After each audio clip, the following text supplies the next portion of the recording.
Andrew McCart, iFLTV, delighted to be joined by my good friend Josh Taylor. Josh, we're here at Nathaniel Collins' press conference, the next King of Scotland, they're calling it. Before we talk about that, I've been chasing you for a week or two since our schedules haven't aligned, let's say that. Yeah, you've been sought after, obviously, with the announcement of your retirement from the sport. Yeah. I was in Spain with my family. It was kind of like a little bit of a shock to me because my wife shouted through, "Have you seen Josh's announcement?" And I was like, "What?" And then I read your statement and that, and I was like, fuck. But again, that's obviously because I've followed you since your amateur career. I trained in the same gym as you when we were younger, followed your whole pro career. Yeah, for you, just break it down to me, the eye issue and the right decision for yourself to retire at this stage. Well, it was the right decision in terms of for my health. You know, like me, I would love to continue. It's all healed up now. I had the operation done with the laser eye surgery in my eye. They thought they saw a wee tear in my retinal tissue. They went and done it. They ended up seeing 6 tears. So I was a bit like, right, okay, that's it. I've got to look after my health now. I probably could have continued, but it was a big risk to take. You know, like I was literally one punch away from going blind in that eye. So I'm very lucky that it's no way. I'm not sitting here talking to you with one eye, you know. But it was a big shock. It was a big shock. I've had it repaired. I've had it done. It's all healed up nicely. Could I continue? Probably. But given the risks and what I got told, and given what I've achieved in the sport, and I've done all right financially, I've done more than I thought I would achieve in the sport.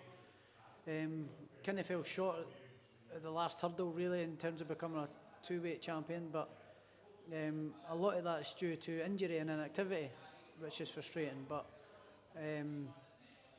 it's the best decision I have to make for my health. I've had a couple of weeks to digest it now. It's still a bit raw, but it's for the best for my health. You know, I never ever thought about life after boxing until 2 or 3 weeks ago. So it's all a bit raw and a bit sort of emotional still when I sit and think about it. I'm getting better now and that, but it's a bit of a fucking heartache still, you know. But I'm getting there, and I can sit back in my house and I've got 6 belts in my living room that I can sit and look at and reminisce and think about and be proud of. So I'm very proud of what I've achieved and what I've done for Scottish boxing and paved the way for the next generation coming through. Hopefully we're going to keep getting big shows up here with Nathaniel leading the way now. So I feel very proud that I've put it back on the map, Scottish boxing, in that sense. When I sit and quite think right, about it. yeah. But it's still quite raw, knowing that that's the end of the road, and I've not went out kind of on my own terms. I've had to say goodbye medically, really. Could have continued, but a big risk, big risk. Can you pinpoint? I mean, it's not as if it's like a shoulder or like a nose or a cheekbone. It's my fucking eyesight, you know. So I wasn't a risk I was willing to take, and I've had issues with my eyes since 2019, you know. So Since the Prograis fight? Basically, after that, I've had problems with them since then. You know, I've had 3 operations in my eyes and now laser eye surgery. So I thought, nah, I'm not playing the lottery with my health anymore. You know, it's not worth it. Again, people always ask me, like, Josh Taylor, where does he stand? And I've seen Steve Bunce's thing, and now I'm going to agree with Steve Bunce that where does Josh Taylor stand in British all time? And I said, arguably, you've got to put him up there. I mean, for Josh, again, you know I'm going to sound like a fanboy and your friend as well on this, but I've always said 2020, you had 1 fight a year. Since 2019, 1 fight a year at that level. You probably echo this as well. It's not enough, especially at the level you were fighting at. 1 fight a year just wasn't enough, and it was due to the injuries. You couldn't get the fights, and this, that, and the next thing. But for you, when you look back now, when we look back at that run that you went on, you were a world champion. I mean, you fought O'Hara Davis. Was in O'Hara Davis? You were only 7, 8 fights in, 7 fight in, and then world champion in 15 fights, unified in 17, undisputed in 18. When you look at that and how quick you've done it and how fast you've done it, the only British fighter to win the 4 belts. Oh, yeah. I mean, Dev Sani done a great job up there, and all them accolades, man. I was like, wow. When you sit back and when somebody actually says it, you're like, geez, he peeps, man. My goodness. Aye. Are you sitting right now? Obviously, you said it was raw and it's a heartache, but when you look back at what you did, do you sit back and be like, I did it. Everything I wanted to do as a kid, I've achieved it. Aye, I mean, I'm kind of getting to that now. You know, I'm kind of the last week or so. I've been just sitting in the house, and I've been obviously doing the dumps or whatever. Then I've got the belts in my sort of media wall to remind me that you've done all right. You complete the game in a sense. You know, you've done what nobody else has done in the UK. Only the 5th man or the 6th man to become the undisputed champion in the 4-belt era, and from Bonnie, Scotland, for Preston Pans. You know, it's like that'll go to my grave for me. As proud as punchy that. You know, it's when you sit and think about it, I go, fuck me, I've done all right, and I've done no bad. Last couple of fights, way below par performances in myself and my levels and expectations. A lot of different components to that, like injuries, inactivity, with stupid COVID rules, and now we know it was a lot of shit. It's that kind of plagued my career, inactivity and then injuries the last 4 or 5 years. So, but you can't help it. I put a lot of miles on the clock. So early. Even before I turned pro, man, I had over 150 amateur fights and all sorts of sparring with professionals when I was young and all that, you know. And then I turned pro and I climbed really quickly and put a lot of miles on my. Like no journeyman, no real journeyman. You fought remember that tough Mexican guy you fought in maybe your 2nd or 3rd fight on Carl Frampton's undercard of Leo Santa Cruz. I mean, he was tough as the old come. He wasn't a journeyman. Yeah, he wasn't a journeyman. He was coming off a winning record. I only had 2 journeymen. I think it was my first 3 or 4 fights, and then the rest was all championship fights. Dave Ryan, O'Hara Davis, Warren Gilbert. I think I was 12-round fights since my 5th fight as a pro. That might not be right, but I think it's right. Very early on in my career, 12-round fights, championship fights, you know, and preparing my body for that for the last 8 years. You know, it's been tough on the old body, you know, all the amateur days and tournaments and fights as well. So just the inactivity and the old COVID stuff kind of killed the momentum, and then the injuries just started coming. They started coming left, right, and centre. I don't know how, but they did, you know, and they were quite bad injuries. Maybe. I mean, but I think the main one, my plantar fascia tendon, when that basically snapped, that was kind of the start of it, really. Like, well, it wasn't actually. It was the Prograve fight with my eye. That was when I started having issues with my vision in my eyes, double vision, and I mean, I've still got it now. When I put my head up a little bit, everyone's double vision still. So I've had like 3 surgeries in my eyes, and then I've now went and had that laser eye surgery. So that speaks for itself, and I'm still able to compete at the top level, and there's some going. I maybe got beat my last fight, but or the last 3 fights, you know, but I'm still able to compete at the top level with all these injuries and impalements or impingements or whatever you bloody call it. Yeah, is that the right word? I think so. Don't ask me. All these infringements in my ability to train full whack. You know, I've had nothing but issues since basically the late end of 2019 to injuries and stuff like that. What advice do you have for young kids? I mean, there's young fighters that are probably looking at you right now at that top table or just doing the face-off with Laurenti and Nathaniel. What advice do you have for these young fighters coming through? And obviously you did it the hard way. I think that's probably not going to be done for a long time. But for young fighters coming through, you've done it, you've completed it, you've got the T-shirt, many T-shirts. What advice do you have for these young fighters? Well, all you can do is believe in yourself. Be your own biggest fan, even when people doubt you. I had that my whole career. Every time I was stepping up level, it's too early for him, I don't know, this and that. But I always believed that I was a world champion on my head before I even laced up the gloves as a pro. I remember that. I was always going to be a world champion. I'll tell the story, Josh, because I can remember after a training session at Lock End, Terry McCormack's got that desk, and you were sitting behind the desk, and I was sitting in front of the desk, and we were chatting, and you were just writing like you had lines at school. Josh Taylor, future On world the visitors' champion. book. On the visitor On book. the You were visitors book. graffitiing the Every- visitors aye. book, Josh Taylor, future Everywhere world I went- champion. Everywhere I went, every time I saw a wee bit of paper or a pen or anything, all I would write on that bit of paper is Josh Taylor, future world champion. That's all, and I just made myself believe it. Just even when I was a bit, I don't know if I can do this, I just kept writing it down, just drumming it into my subconscious to make myself believe it. You know, that law of attraction. I believe in that, and it does work. You know, even if you talk negatively about things, it might happen in the future. If you keep talking negatively, that can be the outcome because of the law of attraction. So you always got to think positive and think the best outcome is going to happen. And that's what I always done. And I always believed I was going to be a world champion. And I always kept telling anybody who was prepared to sit and listen when I was a little kid, you've got to be a world champion. You little scrawny little wee boy. You know, but I'm going to be a world champion.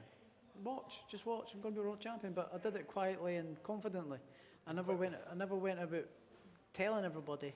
But when people asked me and what I wanted to do and what I was going to do, I would tell them with pure self-belief, I'm going to be a world champion. I wouldn't shout it out loud and off the rooftops, but I believed it 100%. Again, you were up there, you're holding the belts, doing the face-off, Nathaniel Collins, the next King of Scotland, against the European champion in Loretti. You sticking around? You're going to stick around the sport? I mean, you've got wealth of knowledge, you know the business side of the sport, you've completed the sport. I'm sure there's some young kids out there that can really, really, really do with your help in some capacity, whether it be training, managerial, whatever it may be. Are you going to stick around? Aye, hopefully, definitely, absolutely. In time, once I get over this feeling sorry for myself, you know what I mean, which is basically what it is. I need to give myself a kick up the arse. But aye, I'll be in amongst boxing. I'm going to get myself back into Lochend in the next couple of weeks and start to help training the lads and obviously keep a bit fit myself. And then we'll see what's happening, you know, see how it's going. Hopefully I get maybe a little bits of opportunity to do little bits of commentary or punditry work in between fights and stuff. So we'll see what opportunities arise. But yeah, I would like to stay in the sport. For the time being, I'm kind of enjoying just absorbing it now and sort of figuring out my next move, what I'm going to do, really, or what I want to do with myself.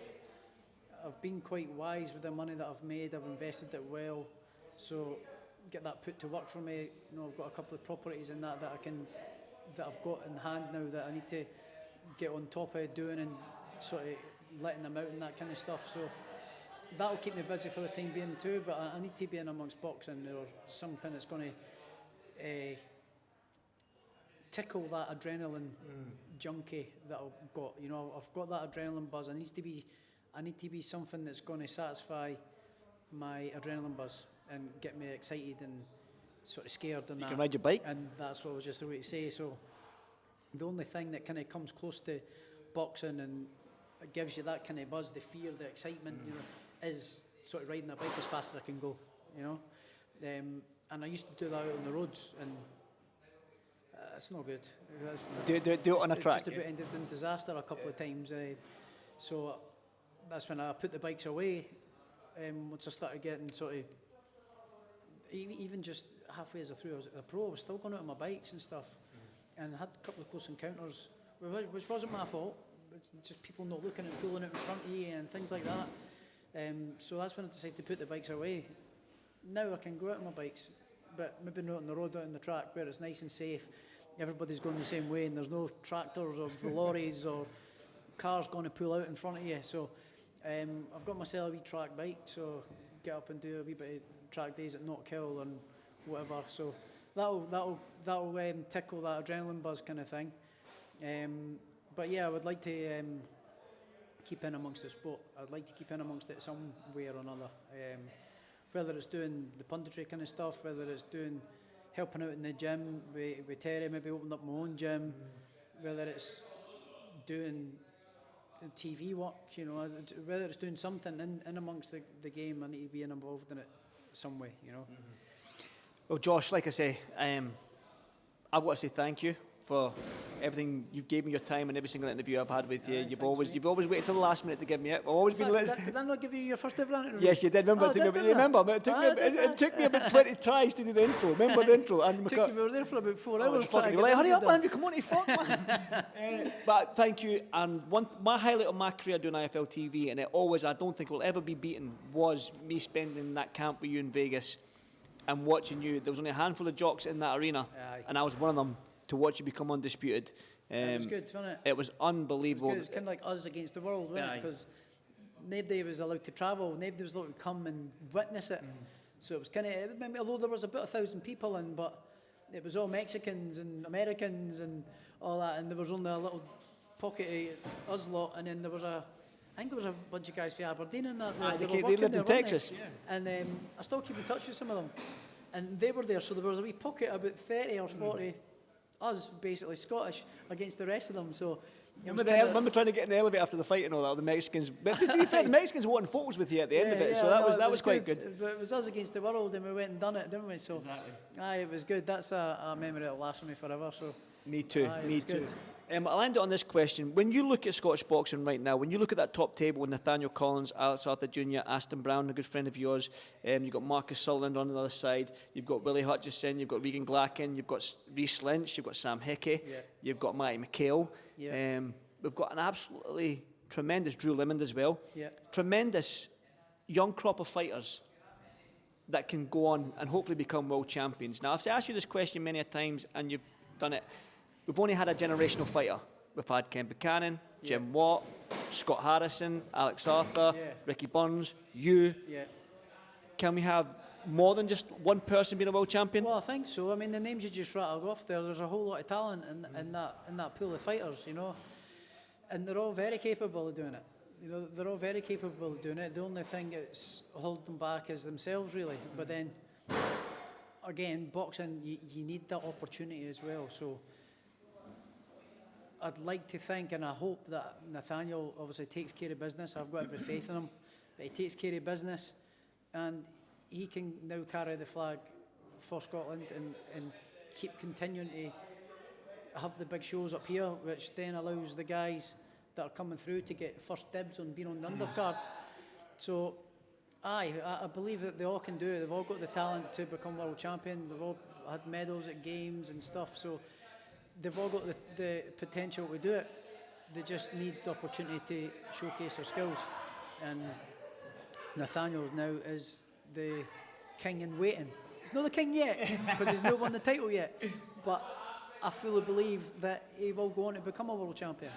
And as long as he keeps himself grounded, and all the rest of the lads keep themselves true to themselves and just work on their craft, they're all a great bunch of talent. So there's absolutely no reason why, no, every single one of them can become a world champion. You know, they just need to keep working at it and stay grounded, stay true to themselves, and hopefully the opportunity comes to them, and they can see you later, mate, and they can get the chance to showcase their skills. But I do believe they've got the skills to do it.